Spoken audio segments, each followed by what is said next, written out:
Hello and welcome to a rhetorical analysis of the computer science academic discourse. My name is Eli Hebden and I'm working towards a bachelor's in computer science at the University of Utah. The field of computer science is an evolving field that requires an awareness of advancement provided by scholarly articles and journals. By analyzing rhetorical strategies employed in these works, it is possible to identify commonalities in format and structure, similarities in lexicon, diction, and syntax, serve to improve a paper's rhetorical qualities of ethos, logos, and pathos. In this video, I will attempt to analyze these similarities and relate them to the computer science discourse as a whole.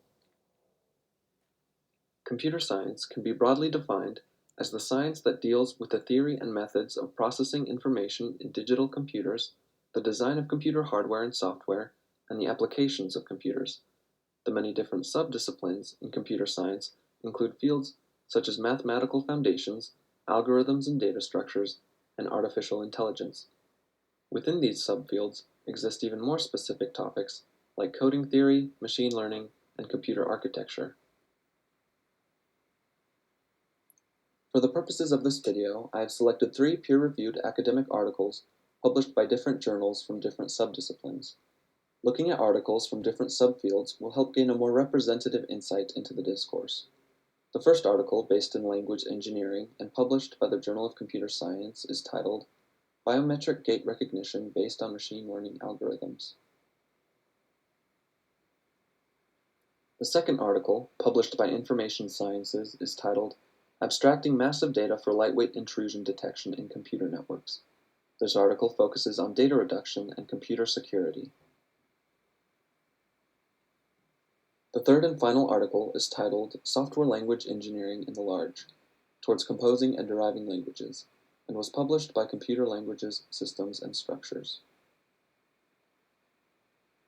In order to understand patterns and structures of rhetoric, it is necessary to discuss format, lexicon, tone, style, and diction of scholarly articles in the computer science discourse. Although the 3 articles observed are published from different journals, they share many stylistic and organizational qualities. For example, all 3 articles include an abstract section that precedes the main text of the paper. The purpose of the abstract is to efficiently summarize and communicate complex research and findings. Additionally, all 3 articles have a keywords and article history section adjacent to the abstract. The keywords section helps readers identify main subjects and assists in finding the paper when conducting a search on a particular topic. The article history details exactly when the paper was originally received, revised, and published. Due to constant advancements and the fluid nature of the field of computer science, it is logical that an accurate history of revisions be kept. Furthermore, all 3 observed articles contain a small section, either at the top or bottom, detailing the credentials of the author or authors. For example, in the article Abstracting Massive Data for Lightweight Intrusion Detection in Computer Networks, after the references are listed at the end of the article, extensive descriptions are given for each of the 4 authors. An explanation of education and achievement adds to the persuasive ethos of the article by establishing the author's authority regarding the subject matter. Differences in convention are further illustrated by the general format of the papers. While 2 of the articles present information in single-column numbered sections, the third article, Biometric Gait Recognition Based on Machine Learning Algorithms, presents its information in a 2-column titled section format. This article includes an additional section titled Ethics that states the lack of ethical dilemmas encountered during production of the paper. The inclusion of this section further develops the paper's pathos by appealing to the reader's emotions and implying the morality of the authors. At the end of each article, a conclusion or concluding remarks section reiterates the author's arguments and findings based on research.